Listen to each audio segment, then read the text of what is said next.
Hi guys, this is your thinking and language PowerPoint. It is part of cognition in our units. So memory, thinking, language, and intelligence are all kind of clumped together underneath cognition. Alrighty, so cognition is another term for thinking, knowing, and remembering. In our hand mnemonic, it is going to be your pointer finger because we point to our head because it's thinking. So that's going to be your cognitive perspective. Okay, concepts basically means it is a mental grouping of similar objects, events, ideas, or people. It's pretty similar to schemas. So instead of just saying, like listing every dog by itself individually for each breed, we would just clump them all into the concept of dogs.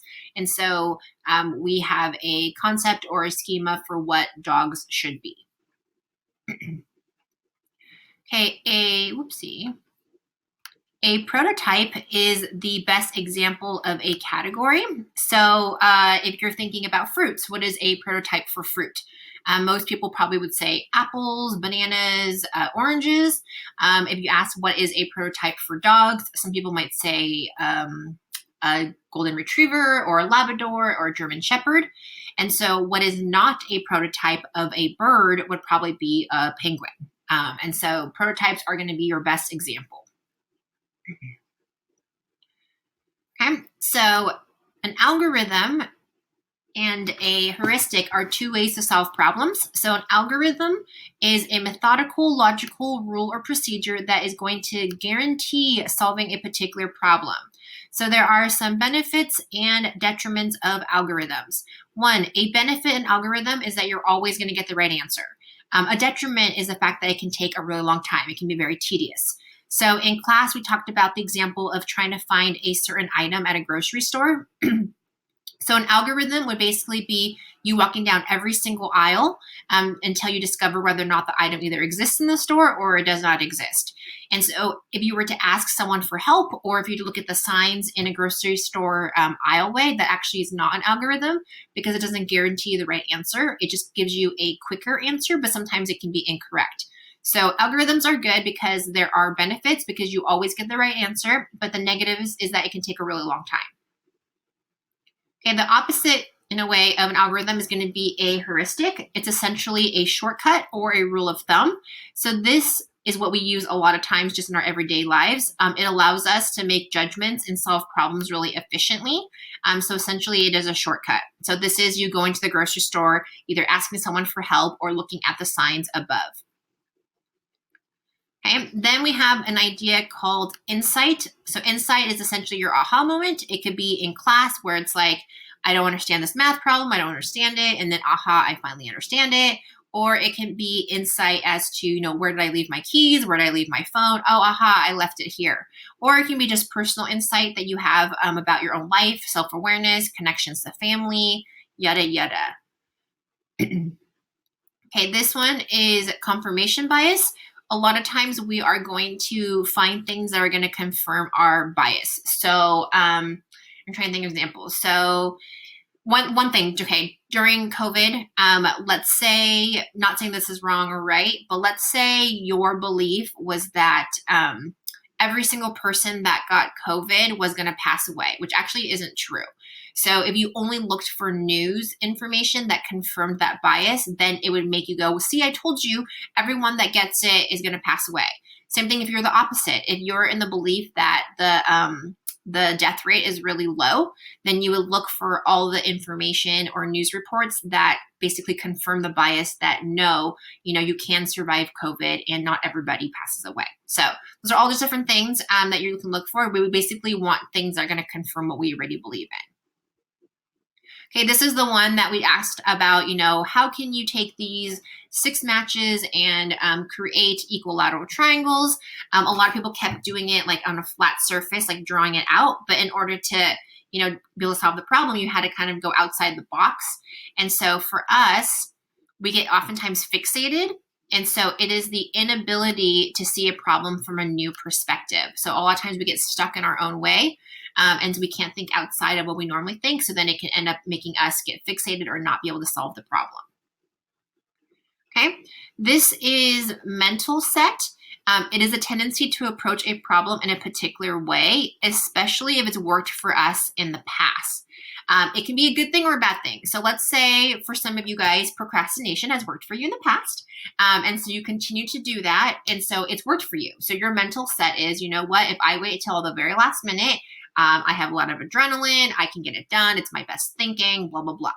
Okay, so although that can be good for you and it works for you, there might come to a point where it doesn't work for you. That procrastination doesn't necessarily work out. So then you're going to have to kind of modify your approach. So a mental set can either hurt us or it can benefit us. Another example I think we used in class was, what is our go-to of how to make friends? Some of you guys make friends by telling a joke. And so for you, that is your mental set that, hey, if I can make a joke and be funny, then people are going to like me and I'm going to get friends. But I'm sure some of you that are really funny probably have told a joke before that didn't really land well. And some people didn't think you were funny. So then your mental set would then have hurt you because you're using an approach that's worked for you in the past, but it can have benefits and detriments. Okay, this is the activity we did in class with the quarter. It's called functional fixedness. So this is a tendency to think of things only in its normal, usual functions. And so oftentimes we can get so fixated or stuck in its usual function that we can't think outside the box. So your ability to be able to use a quarter in multiple ways is you not having functional fixedness. But if you can only get stuck in using a quarter for monetary value, for paying for things, then you would have functional fixedness. During this whole COVID thing, I'm sure a lot of you guys have had to figure out more creative ways to keep yourselves entertained, or use different parts of your room or house as a different function. So some of my friends have working out for them was their thing. So they, instead of working out outside, they've had to figure out, okay, maybe I will dedicate my office to a workout room. Or even some people who normally would lift weights, they may not have a weight set at home, so then they're going to use other items like a water bottle or cans of soup or something heavier. So then they would not have functional fixedness. If you only stay in your head saying, no, only weights can be used for building muscle, then you would have functional fixedness. You get stuck. Okay, so there are two ways of thinking. Convergent thinking is only coming up with one answer and not thinking outside the box. Ideally, we would want divergent thinking because we want to have multiple creative ways. Okay, so we want types of heuristics that often can lead to errors. So again, a heuristic is a shortcut or a rule of thumb. So two of them. The first one is going to be a representativeness heuristic. It's a rule of thumb for judging the likelihood of things in terms of how well they match essentially your prototype. So let's say someone stole something, okay, in the class, and we had to quickly make a judgment of who do you think we stole it? So if I just quickly go to the person who resembles what I think a thief would look like, which I don't even know what that looks like, that could be a mistake because one, that person probably didn't do it, or two, we can totally miss the shy, quiet, really nice looking person in the back who appears to not be a thief but can actually be our thief. Or if you look at our librarian, most of us have a representation or a prototype of what we think a librarian looks like. So if I was to ask you guys, oh, can you guys go tell the librarian something, you might completely miss who our actual librarian is because our librarian at Valencia actually doesn't look like the typical librarian. So those are kind of ways that can actually hinder us from solving problems. Okay, then we have availability heuristic. So again, this is estimating the likelihood of events based on the availability in our memory. So a lot of times people have a lot of fear for flying because anytime we've had a plane crash, it's really, evident in our social media, or we are impacted by it because it's usually such a huge story. So it's everywhere. It's really available. But for the most part, most of us actually have a higher chance of getting into a car accident than getting into an airplane crash. But we don't see a lot of reports about car accidents unless it's super tragic, even though they're all tragic. And so we have less of a fear for that. So anything that comes very vividly to mind would be considered availability heuristic. Okay, and then this one we talked about in our methods chapter. It is overconfidence. So it's good to always be confident, but not great to be overconfident. So if you ever overestimate the accuracy of your skills, your judgments, your biases, it can then lead to error, because then you'll feel underprepared for what's to come. Okay, then framing is how a question is posed. It is very similar to another word in methods, which is the wording effect. So depending how a question or a statement is worded or framed, it can then bias to see how you would react to something. Okay. Then we have this idea called belief bias. It is a tendency for one's pre-existing beliefs to distort logical reasoning. So this was the example. I don't have it on here for some reason, but this is where we did the example about the white bears, remember, in a different part of the country. And then when I asked you guys, well, what color are those bears? Some of you guys were like, well, they were brown or black, even though in the paragraph it was very much like, no, the bears are white. But because some of us already have the belief that bears can be all different colors, it's going to then distort your logical reasoning. Okay, then once you have a belief bias, if you continue to go with it, it's called belief perseverance, even if we've proved you wrong. And so a lot of times we can cling to our initial conceptions, even though after the bias has been discredited. So the example we used in class for this one was eating disorders. So we can take someone with an eating disorder and show them with facts and proof that they are significantly underweight. And because they in their heads think that they're overweight, then they're going to continue to cling on to this belief. That would be called belief perseverance. Okay, so that was all thinking. Moving on to language and thought. So language can be spoken, written, or gestured, like this inappropriate gesture can say so much with actual having words saying it out loud. So it can be spoken, gestured, written. A lot of times we can even communicate with silence or body language what we are actually feeling and thinking. So this is when we kind of did the exercise. It made us feel like we were in kindergarten again, trying to learn our alphabet and words. So a phoneme in a spoken language is the smallest distinctive sound unit. Okay. So this says chug. Chug has 3 phonemes. It's ch, g. Okay. Platypus, we talked about this. This actually has 8 phonemes. So it's going to be, oops, where's my hand? P, l, at, p, s. So it's going to have 8 small distinct sounds. Okay, this one is a morpheme. And so you're going to remember this because of the 2 M's. In language, the smallest unit that carries meaning. So it can be all your prefix, suffix, all of that. So we're going to talk about, okay, I'm going to do jump. Okay, I'm going to do jumped. Okay, so jumped has 2 morphemes. There's 2 meanings. It has just jump, and then it has the ed, which changes the meaning to past tense, so it has 2 morphemes. Okay, then we have semantics. So again, anytime you hear the word semantic, you want to think of meaning. So we have semantic memory, we have word semantics.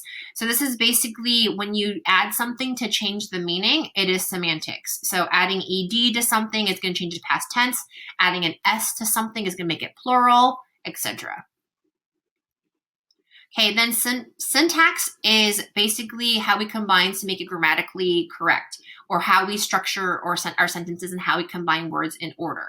So in English, adjectives will often come before nouns. So like the White House, the tall boy, the smart woman, the playful puppy. In Spanish, it's actually the opposite. So instead of saying the White House, it's going to say Casa Blanca, which is house white. So syntax is like the grammar order of how we place words. Okay, then we have language development. So the first stage is babbling. Starting around 3 to 4 months, infants start making spontaneous sounds. It doesn't always have to just come from the home. It can come from TV. It can come from, if they have a grandparent or a nanny or friends or babysitters. It can basically come from any sounds that they're constantly being exposed to. Then around the 1-word stage, around 1 to 2 years old, they start saying, 1 words that are going to have more than one meaning. So it can be mama, dada, no, mine, stop, all of that. Okay, the 2-word stage, another word for that is telegraphic speech. So it's kind of like a small telegram. They're going to be in small little phrases. So 1 to 2 words, or 2 to 3. Okay, then we have something called a holophrase. This is a single word that is going to have complex meaning. So again, mama can mean multiple things. It can be come here, help me, hold me, love me, feed me, change me. Saying dada can have a bunch of different meanings as well. So using one word but having multiple meanings. Okay, then what is it called when kids start to, as they're learning grammar, they start to overuse the grammar rules? So if they're learning the ED, the past tense, instead of saying I went, I sat, and I saw, they're going to say I goated, I sitted, I seed. So that whole idea is called over-regularization. They are making it too regular by overextending it to all the words. Okay, then the 3rd year, they ask all the fun questions, who, when, where, why. Around age 4, it's nice because they start talking to each other and having conversations. Around age 6, they have 10,000 words. And then 7 to 9, the words have more meaning. And the best thing you can do for your kids is to actually read to them. Reading to them and having them read is going to expand their vocabulary. Okay, then the whole idea of Jeannie, she was the abused little girl that was found in the basement. The whole idea of her case study was the fact that, she didn't have a lot of language when they found her. So the question was, does language have a critical period for development? Or if we pass this critical period, can we still teach someone full language capacity? And so what they discovered with her was that, no one had really spoken to her for like 13 years. So even though she was able to pick up a lot of words pretty quickly, at some point she hit a wall. And so she wasn't able to go beyond what she learned or as quickly as maybe an average 13-year-old. And so this kind of showed us, this case study showed us that there is a critical period for language. Okay, then Skinner kind of brought back the whole idea of social learning theory. The person that came up with SLT, quick reminder, is Bandura. And so he believed that we picked up language through imitation. So you say a word, I say a word, etc. Okay, but then you have King of Language, which is Chomsky, and he's saying that, well, no, like we as humans, we pick up language so quickly that there's no way it could be a direct imitation or a direct modeling. So his whole theory, so the keywords of his theory is that we have an inborn, innate universal grammar and capacity for language. So we acquire language too quickly for it to be strictly learned. So we have this learning box in our heads that's able to allow us to naturally pick up language. And so that device is called LAD, the language acquisition device. That instead of it just being a straight modeling, that instead it's the fact that we have this inborn capacity for language. Okay, then this one is Lev Vygotsky. IB students had more exposure to him than AP students, but he basically believed that the idea of zone of proximal development, this side is all like extra information. So he basically believed that thinking out loud was actually really helpful. It was the fact that if we spoke out loud our thoughts, it was practice of social interactions. And a lot of times our external speech is the process of turning thoughts into words. And then one word in inner speech can actually mean way more things than what we can actually express with outer speech. So anytime you fumbled over your words, it could just be because your thoughts are running so quickly that our mouths can essentially keep up. But his main theory that they'll probably ask you about is ZPD. It's essentially saying that all of us are novices when it comes to new tasks. And essentially the way we're going to get better at a task is if we have the guidance or assistance of a more skilled adult or another peer. And so basically it's going to capture your cognitive levels, and then it's going to continue to mature as you get more exposure or guidance from other people. So essentially it's like scaffolding.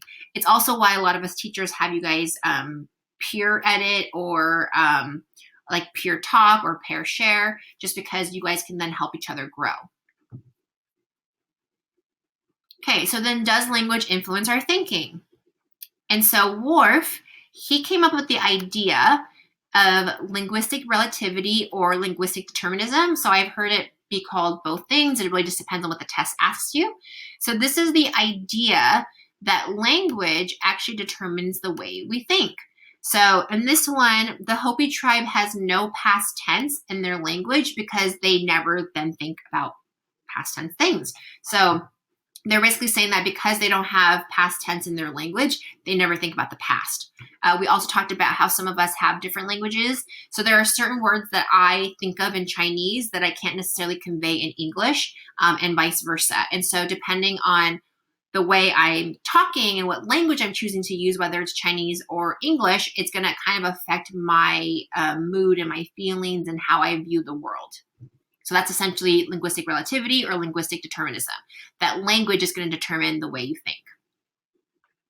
Okay, then the last one we have is going to be Wolfgang Kohler. Oh, he's right here.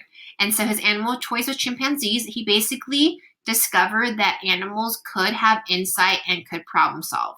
So this was the one where they gave him a stick. There was a thing of bananas. They wanted to figure out, could animals have the aha moment of insight, which they did. The monkey was basically, or chimp was basically like, oh, I could use this to knock down the thingy of bananas, which he did. The video that I showed you guys was of I think it was also a monkey, where the little peanut was stuck in the beaker. And the only way, how can you get to the peanut without breaking the beaker? And it was attached to the wall. And his solution was basically putting water in his mouth, spitting in the beaker, and then having the peanut float up. So then that would be considered problem solving and insight. Alrighty, that wraps up our thinking and language. The next one is going to be intelligence. And again, all of this falls underneath cognition. Hope you guys are doing well. I will see you guys hopefully soon at some point, maybe via Zoom.